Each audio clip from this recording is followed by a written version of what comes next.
Commander Jolani पर सबसे भयानक हमला हुआ है। इजराइल ने 250 एयर स्ट्राइक कर सीरिया को जला डाला।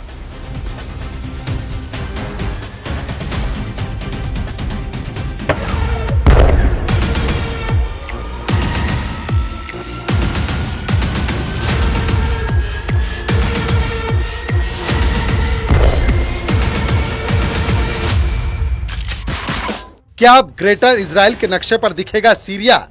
और क्या दमिश्क में एर्दोगन का दम उखड़ने लगा है? इजराइल ने 2 दिन में बाजी पलट दी। कमांडर जुलानी थर्रा रहा है। एर्दोगन की जमीन खिसक गई है। नेतन्याहू ने ऐसी चाल चली है कि ईरान के होश उड़े हुए हैं। इजराइल 2 दिन से सीरिया को बारूद से पाट रहा है। एक के बाद एक इलाके जीत रहा है। दमिश्क तक इजराइल के टैंकों की परेड शुरू हो चुकी है। नेतन्याहू के एक इशारे पर ये टैंक दमिश्क में कमांडर जुलानी का गढ़ ढहाने के लिए तैयार हैं। सीरिया में धूल उड़ाते इजराइल के बख्तरबंद गाड़ियों के काफिले की एंट्री ऐसे महायुद्ध का ट्रेलर है जिसमें तुर्की और इजराइल के न्यूक्लियर हथियारों की टक्कर का डर जताया जा रहा है। इसकी वजह प्राइम मिनिस्टर नेतन्याहू का आक्रामक रुख है। एर्दोगन की सीरिया में हमले जारी रखने की जिद है। 9 दिसंबर को 100 हवाई हमले किए गए। 10 दिसंबर को इजराइल ने 250 हवाई हमले किए और अब कहा जा रहा है कि 11 दिसंबर को दमिश्क में जुलानी का किला ढह जाएगा। सीरिया के कामिशली में इजराइल के हमले के बाद का दृश्य भयावह है। इजराइल के जिंदा बमों से पटा इलाका, बारूदी धमाकों से तहस नहस हुई गाड़ियां, बारूदी कबाड़ खाने में तब्दील जगह पर हमले के बाद लोग इंसानों को तलाश रहे हैं। सीरिया में तबाही रुक नहीं रही। बमबारी जारी है। मिसाइल की बौछार हो रही है। जंगी जेट गरज रहे हैं। टैंक दमिश्क की दहलीज पर गोले बरसा रहे हैं। इजराइल ने फुल फोर्स में सीरिया में बारूदी कोहराम मचा दिया है। सीरिया के सबसे ऊंचे पहाड़ माउंट हेरमोन पर चढ़कर इजराइल ने ईरान, हिजबुल्लाह, कमांडर जुलानी और एर्दोगन को एक झटके में दहला दिया है। नेतन्याहू आर्मी के भीषण हमले की तपिश पूरे खाड़ी मुल्क महसूस करने लगे हैं।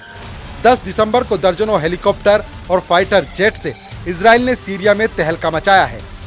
इजराइल ने 250 से ज्यादा एयर स्ट्राइक की हैं। हवाई हमले में सीरियाई हथियार डिपो को मटिया मेट कर दिया गया है।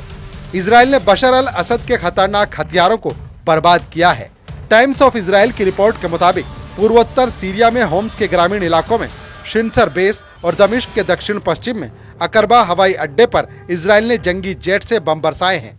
जंगी जेट और फाइटर हेलीकॉप्टर से अटैक के बाद इजरायली आर्मी के टैंक ने भी सीरिया में ताबड़तोड़ हमले शुरू कर दिए हैं। न्यूज एजेंसी सनद के मुताबिक दक्षिणी सीरिया के कुनेत्रा सूबे के अहम मोर्चे पर कब्जा जमा लिया है। माउंट हरमोन पहाड़ जीतने के बाद इजराइल आर्मी सीरिया के अंदर 18 किलोमीटर तक घुस चुकी है। नेतन्याहू की टैंक पलटन सीरिया के कताना में अलर्ट मोड में है।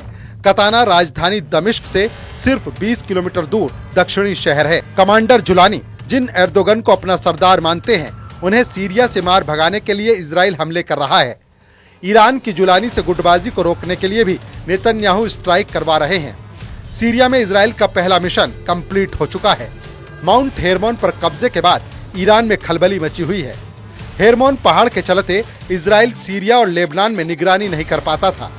ईरान समर्थक लड़ाके इसी कमजोरी का फायदा उठाकर विस्फोटक ड्रोन की मदद से तेल अवीव को दहलाते रहते थे। लेकिन अब इजराइल अगर अपने रेडार को माउंट हेरमोन पर तैनात करता है तो वो सीरिया और लेबनान दोनों फ्रंट पर आसानी से नजर रख सकेगा, जिससे इजराइल ईरान, लेबनान और सीरिया के किसी भी ड्रोन और मिसाइल को मार गिराएगा। नेतन्याहू ने लेबनान को जोड़ने वाले मेन रूट पर पकड़ बना ली है, जिससे हिजबुल्लाह के तस्करी के रास्ते भी कट गए हैं। अब चाहे ISIS हो, HTS हो या ईरान, जो भी इजराइल की ओर बढ़ेगा उसका काम तमाम हो जाएगा।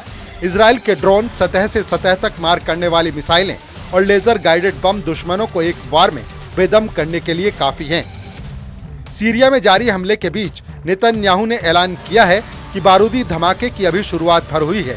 हरमोन पहाड़ पर आसानी से कब्जे ने नेतन्याहू का कॉन्फिडेंस बढ़ा दिया है।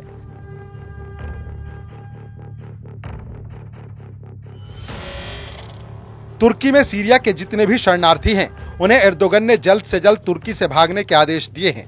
एर्दोगन ने यह भी साफ किया है कि सीरिया में तुर्की के हमले तब तक नहीं रुकेंगे जब तक कुर्द विद्रोहियों का खात्मा नहीं हो जाता।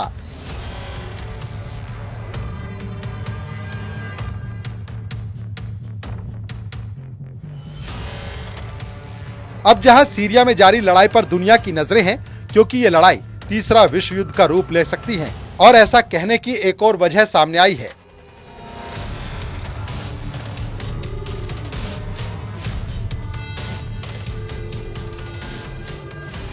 और वो वजह है बाबा वेंगा की वो भविष्यवाणी जो उन्होंने सीरिया को लेकर की थी।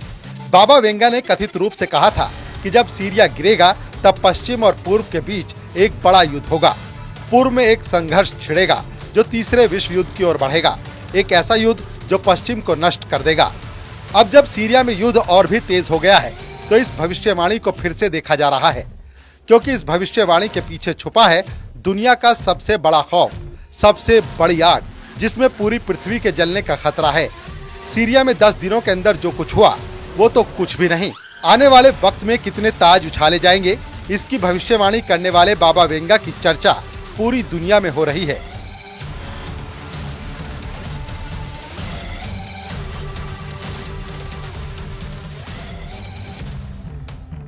दक्षिण पूर्व यूरोप यानी बाल्कन के नास्त्रेदमस कहे जाने वाले बाबा वेंगा ने सीरिया को लेकर ऐसी बातें बताई हैं जो थर्ड वर्ल्ड वॉर का संकेत दे रही हैं। सीरिया में बशर अल असद की सरकार का चंद घंटों में गिर जाना, सीरिया में जुलानी की हुकूमत कायम होना, अल कायदा और आईएसआईएस के हजारों आतंकियों के साथ सीरिया के बाद कौन मुल्क किस हद तक तबाह होने जा रहा है, इसे लेकर बाबा वेंगा की भविष्यवाणी में पूरा ब्यौरा दिया गया है। सवाल ये है कि बाबा वेंगा कौन है? बाबा वेंगा बुल्गारिया की एक भविष्यवक्ता थी जिन्होंने कई भविष्यवाणी करने का दावा किया था। अगर तीसरा विश्व युद्ध होता है तो समझ लीजिए कि करोड़ों लोगों की जान जाएगी, क्योंकि तब युद्ध सिर्फ बंदूक और तोप से नहीं होगा, बल्कि अब तो दुनिया बड़े बड़े मिसाइल हमले भी देख रही है, और किस मिसाइल में कौन सा देश परमाणु बम फिट करके दाग देगा, ये डर लगातार बना हुआ है।